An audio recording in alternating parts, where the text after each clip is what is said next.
Oh,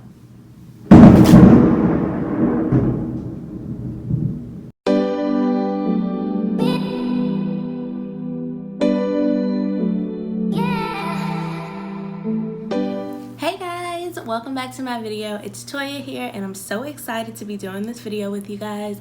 I definitely wish that, when I first got into education, that I had thought of even really, I don't even know if they were out there, but I wish I would have thought of the idea to even go on YouTube and just look at, like, what do first year teachers need?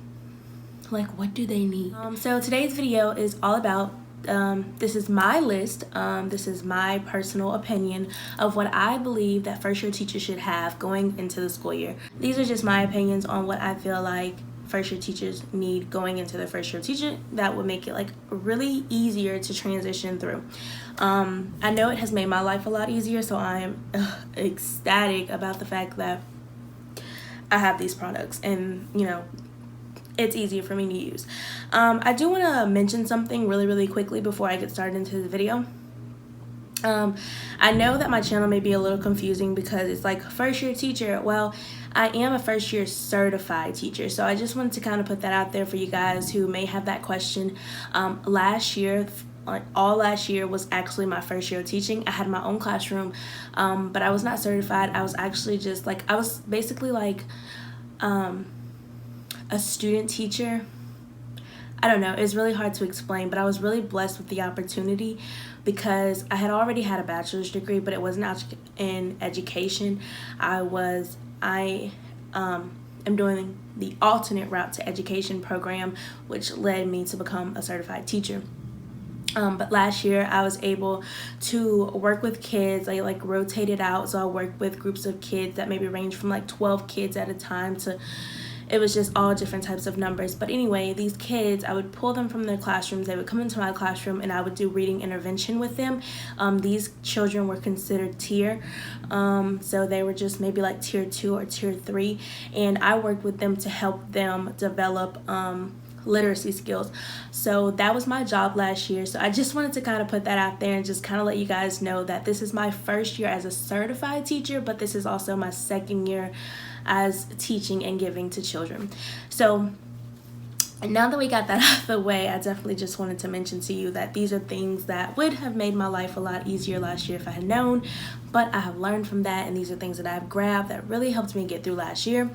So going in, the first thing that, and these things are not in any particular order. They're just things that I have a list here and I just wrote them down. I'm going to introduce them to you.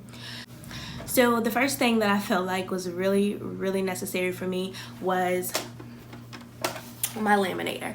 I definitely would not have been as happy if I did not have my own laminator. Having my own laminator allowed me to prep for my students last year ahead of time. And come on, let's just be serious. The laminator at my old school, I did work at a Title I school.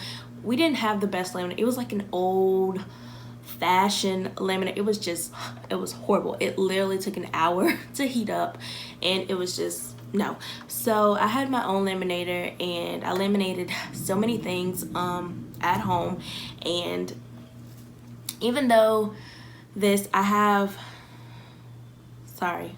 like many thoughts in my head as I'm speaking, so I'm trying to get them all out at one time. But yes, if you're a new teacher, even if you're an old teacher and you don't have an at-home laminator, I highly suggest that you consider getting a laminator because it will make your life that much easier, and the teaching line and the laminator room it won't be as long because you all have your own. Oh, I'm sorry guys, it is freaking raining out there and it is lightning harder than ever. So I apologize if the lighting in this video isn't the best because when I filmed this, the sun was out, and then I tried to like prep myself for this video, and then boom, it started raining. So we're gonna try to get through this, but just be mindful that you may hear thundering, you might see lightning, but I'm gonna get through this video, and I'm gonna try to get through it quickly because I don't want it to be as long because I hate sitting by the window when it's thundering. But with the laminator, Of course, you'll need the laminating sleeves and all of that. So the second thing that you will need as a teacher are really good pens. And I bet you're like, what? A pen is a pen? No. A pen is not a pen. Every pen is different. Pens write differently. I know for a fact for me, sorry guys, my daughter just woke up, so if she kind of climbs over here, just know I'm a mom. My husband's at work, so mommy got to do what mommy got to do. Okay? But no. London, stop, baby. Okay. So a pen is not a pen. All pens are different. And for me, I personally prefer the flare tip pens, as most teachers do. But also my number one go-to pen is my Papermate Ink Joy pens. I swear by these pens. They are amazing. I love them. And they're actually the only ballpoint pen that I can write with. They're not fine, but they write pretty smoothly. But these are the only pens that I can just write with.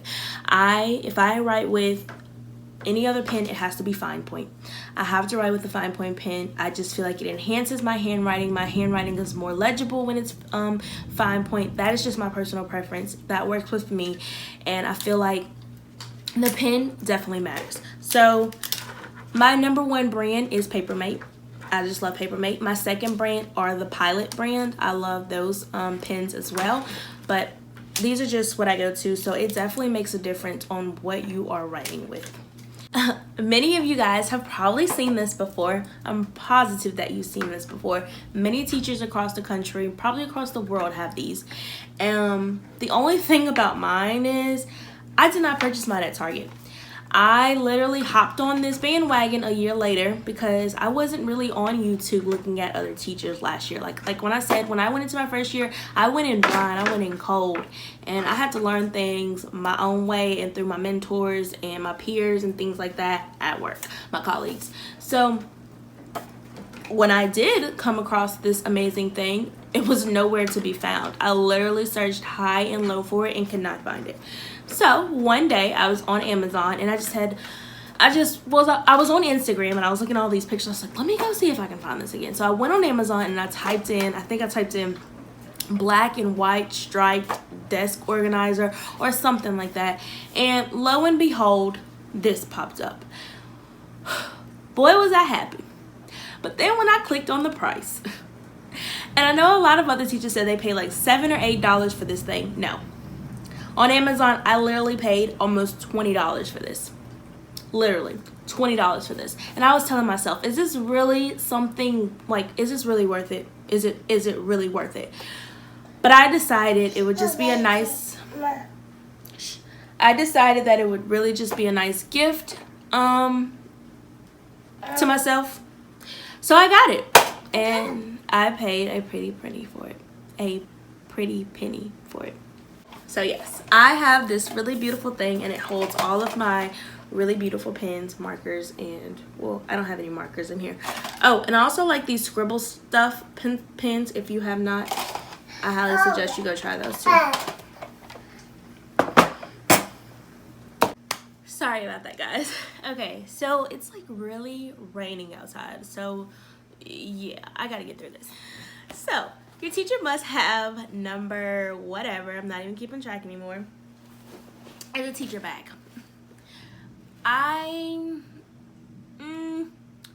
There's pros and cons to having a teacher bag. I'm just gonna be honest with you. I'm not gonna be one of those teachers that just tell you, oh, you need this. I'm gonna tell you why you need it, and I'm gonna tell you the pros and cons of the things that I, may suggest to you. I love my teacher bag. It's amazing, it's beautiful, and it definitely holds a lot of my stuff, without a doubt. The only con to this bag is the limited shoulder support. If I have a lot of things in my bag, it definitely puts a strain on my shoulder, and I'm very short, and I am 5'1", and I'm very, very short, and I have a little more weight on me as well. So that already puts a strain on my back. So The only thing that I would change about my teacher bag is putting some type of like shoulder support here. You know, like how you have those little jellies that go into your shoes that supports your foot. I definitely feel like something like that would be beneficial to have on this bag. And I bet you're like, oh, that wouldn't be cute. Well, me being me, because you know that I love everything to be cute, I definitely would suggest putting that little support, but I would suggest putting a pad on top of it, the same pattern as the bag. And I definitely think that would just make the bag that much more, you know, just worth carrying, because it's already worth carrying. Like, I don't want to take away the value of the bag. It's amazing to have. It definitely has like all of these pockets. It has everything that I could ask for. The only other thing that I would change is maybe considering putting an inside pocket, because I know sometimes, like if I'm driving or just anything, somebody knocks into me, a lot of things that I don't want to fall out falls out. And like my phone, I would just hate for my phone to fall out on the concrete and be damaged when it could be inside my bag in a little pocket, safe and secure. And then also with that, nobody can just walk by and snatch it out. Like, I just would prefer a little pocket inside for security. So just those two things. Those are the only two cons that I have with this bag. But otherwise, I love my bag. With this bag also, if you guys are interested in doing what's in my teacher bag video, definitely let me know down below, because I definitely don't mind doing that for you. I definitely think you guys would really enjoy that video, because I have a lot of useful things inside of my bag. So if you're interested, let me know. The next thing that I think is very beneficial to have are extra supplies. I know many teachers will probably disagree with me when it comes to this, but I'm telling you that I definitely believe it is very beneficial to have extra supplies in your classroom. I work in a Title I school, so a lot of the students in my community do not have that opportunity to have as many supplies as another student may have. And that can be for multiple reasons. Their parents probably can't afford to give them more than what they could, or their family probably has more children to support, so they can only do a limited amount per child. You never know a child's circumstances, so it's always important to me personally to have more supplies into my classroom, because that way if a student runs out, they can just grab it. And plus, they're having so many deals. Walmart, they're selling like notebooks 25 cents, paper pouches 10 cents. Like, they have amazing deals going on right now, so it's like rack up. And then also, before you even do that, I would reach out to my principal and other team teachers or anything like that, and just ask if they have any extra supplies. You never know what your school may already have, so I just highly suggest you just have those in your classroom. Extra supplies will take you a long way, and it will definitely keep your maximum instruction time going as well, because think about it. If a student says, I don't have a pencil or I don't have any paper, then guess what? That takes away time, because then you have to tend to this child sneeze and da-da-da-da. When you can already establish who has what, and then you can already have a procedure in place for if a student does not have materials, they know what to do to get that material without interrupting your classroom. So those are just things to take into consideration. Me, I'm all about procedures and routines. Again, if you're interested in what my procedures and routines are in my classroom, I'll definitely do another video on that. So link those below as well. Definitely interested in helping you guys as best as way I can. And by all means, I am no expert. I am constantly learning. I'm constantly stealing ideas from other teachers. Whatever I feel like is beneficial, I try to incorporate that in my classroom. If it isn't working, I get rid of it really quickly. So I just give out the advice that was given to me, and I give to you. So I'm by all means no expert. I just do what I know what works best for my classroom, and every classroom is different. So again, if you guys are interested, let me know below. I would greatly appreciate it. The next thing that I feel like is important are scissors. Me, like I said, I'm all about having cute things. So these scissors I got from either Walmart or Michael's. I'm not sure, but I got them from there, and I know I didn't pay more than like $4 or $5 for these. I know for a fact, because when I picked them up, I was like, oh yeah, these aren't expensive and they're cute, picking those up. So I did that, and I like them because they have this own little design. Now these will be specifically for my use. My students will not be allowed to use my scissors. They will all have their own scissors, of course, but to me it definitely is helpful when I'm doing like projects in my classroom, or if I'm prepping for anything. These are the scissors that I go to. These are my go-to scissors, and I like, it's just my own personalized look because it has its own excuse me, it has its own look, and it'll have my name here just in case I left it around the school somewhere. Someone will know where to return it to. So have your own pair of scissors, and if you can, try to get something that's a little different from most other scissors. That's just a tip. The next thing that I suggest that you guys have in your classroom are organization bins. These will save you a lot of time. Oops. If you're anything like me, you're organized. I'm sorry, but I am just a very organized person. I like to have things planned out. I don't like to be, rushing to get things done, get materials. No, I like my things done ahead of time. So these drawers are very beneficial for those of you who like to stay on track. Monday, Tuesday, Wednesday, of course. These specific labels came from Michelle from Pocketful of Primary. I love these. I use these, but I will be changing them this year. I will be using a different theme. So I'll show you guys that in my classroom tour when I get all that together. So be looking out for that. That's why you need to be subscribed. So if you aren't subscribed now, what are you doing? Go subscribe so you won't miss those videos. Sorry. But anyway, it's just don't watch the video and not subscribe. It's so rude. But anyway, I'm going to have new labels, but these are very useful. I have markers in here. But to just have everything planned out, and it also makes it easier when you have sub. Whatever day that sub's on, everything will be right there. Sometimes I just lay it out on the desk, whatever, but it's good to just have these to keep you organized, to say, hey, I need to put window. Instead of just having all those extra copies laying around, you can have them in the drawer on the day you plan to do the assignment. It just makes things a lot easier. So I highly recommend having organization bins in your classroom. If you don't, you can do all different types of labels, but to me, these just work for me. Again, everything works differently for everyone. So yeah. Number 8, your must-have thing is a theme. You must have a theme in your classroom, because if you don't, you're going to go to every little store and you're going to pick up every little thing because you're going to feel like you need every little thing, and you don't. Have a theme so you won't go into your classroom like, where does this go? What should I do with this? What do I want to do with this? If you have a theme in your classroom, then you'll know what you're looking for versus what looks nice. So it's important to just kind of go in with an idea of what you want your classroom to look like. And it's even better if you've already been in your classroom and you already know what your classroom works. So you know when you go out and get things, you know what will work in your classroom. That is very important to me. I'm not going to spend a lot of time on this topic because I feel like it's very much just common sense. Know your theme so you can save money and save time. The next thing on my list is a planner. My district prefers us or requires us to have our lesson planning done online. That is okay, but I'm a person who needs a hard copy of everything. Documentation is key. So I like to have a hard copy of every little thing. As you guys already know, I have the Erin Condren planner. I'm not going to spend too much time on that. If you guys are interested in a review of this planner or even what's inside this planner, please go and watch my Erin Condren planner review video. I will link that below as well.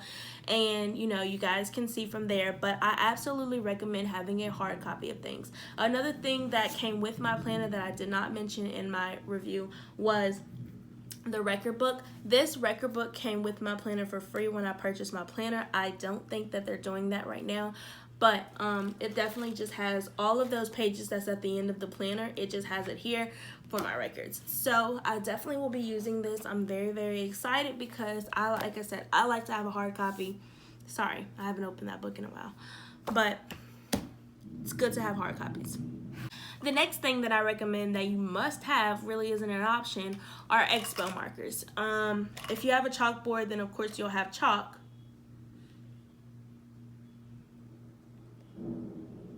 Sorry, I saw thunder and lightning, so I got kind of scared. But anyway, our expo markers. So in here, I just have a bunch of my expo markers, and I like to just keep them in here. I got this little, it's a flower pot, but I got it from dirt cheap for like $1 or $2, and I just decided to put all of my expo markers in here. I actually don't think I'm going to leave them in here because I do have a teacher toolbox, so I am going to kind of just put some in there, and then the ones that I use on the daily, I'm just going to kind of like find something else for them. I don't know. I may keep it in here. It just all depends on when I get into my classroom and how I feel like things will just run more smoothly. So this is just definitely an option here. But yeah, expo markers, must have. Number 11, a paper cutter. I have the Fiskars paper cutter. This is okay. I would not recommend it. I'm honest, and that's the only way I can be. I have this. I do plan to upgrade very, very soon, but for now, this is what I use at home. And the only reason why I would not recommend this is because it does not cut lamination to the best of its ability. That's my personal opinion about it. I do struggle trying to just get it cut. So I don't know, maybe I'm not using it right. I don't know, but it just does not work for me, and I just feel like I could be using something way more simpler, way more effective. So, but I'm not going to take away all of its credit. It does do its job. It's just a little more difficult to do its job. But so even if you don't prefer this one or you don't get this one, I highly recommend that you have an at-home paper cutter because it will save you a lot of time. I have included some bonuses in this video, so it's reached over 10 things, but I did mention the first few things were definitely my top 10, even though I think I mentioned to you 11 things. The good pens and the organizer thing was supposed to have been one thing, but I just kind of made two separate things in this video. But overall, I just mentioned 11 previous things to you. So I'm going to give you two bonuses, well, three, or however you see fit. But I'm going to give you a few bonuses of things that I think are very handy. And I feel like they will definitely be worth having. The first thing that I recommend to you guys is having some type of notebook. So this is a notebook that I have, and I bet you're like, what do we need this for? I'm gonna tell you, just be patient. Okay, so I got this notebook from Target, in the Target dollar spot. I got it for $3, and I bought this, and I used this specifically for PD. Those of you who may not know what PD is, or what PD is, it is professional developments, and I use this. I specifically take this. This is the notebook. I use it specifically for professional developments. It has a few things in here already, but I use this and I jot down all of my notes from my professional development, and anytime I need to go back and refer to something that I may have learned, something that I need to pinpoint or quote, it comes from here. So I use this strictly for that. So I definitely think that is a good thing to have, especially if you're a first year teacher. That's a good tip because you're going to go into a lot more professional developments maybe than someone else. But don't get me wrong, a lot of veteran teachers do professional developments. Professional developments may be a requirement for some teachers. So it's just, to me, very useful to have a notebook specifically for professional developments. So there's a bonus there. And also, I want to mention, it's always good to make sure that when you go to these professional developments, you write the time that you went, the day that you went, and what it was about, because that's always useful as well, and it's nice to just reference back to. The last bonus for this video is HP Instant Ink. Those of you who may not know, or some of you probably have heard, HP Instant Ink is a service, and I am not sponsored by HP Instant Ink in no way, shape, or form. This video is not sponsored, but I use HP Instant Ink in my home, and I wanted to mention this earlier about when I was telling you guys about the laminator, but I do a lot of printing, and I am currently using a subscription where I can print up to 300 papers, and I only pay $10 a month, and like every $25 after that is an extra dollar, whatever. So it's like heaven because I literally do not have to spend money on ink. They do not charge me when I need new ink. It literally, my printer just sends a signal to HP, lets them know, hey, her printer's ink is low. She needs a new cartridges shipped out, and they literally arrive before my printer's ink just is completely flatlined. So I highly recommend you have HP Instant Ink. And if you feel like, oh, 300 papers is a little bit too much for me, and they have other subscriptions. I think there's like one for like 100 a month, and the other one's maybe like for 50 or something. They have all different types of subscriptions, so I would highly go on there. I'd recommend you to go check that out. It's definitely something good to invest in if you know you do a lot of printing and prepping at home like myself. Thank you guys for watching my video. I really hope that you enjoyed it. I really enjoyed talking to you guys in the comments, so as always, I'd love for you to leave more comments. As always, please don't forget to subscribe, one of these places, and don't forget to go watch one of my previous videos, and I will see you guys in my next video.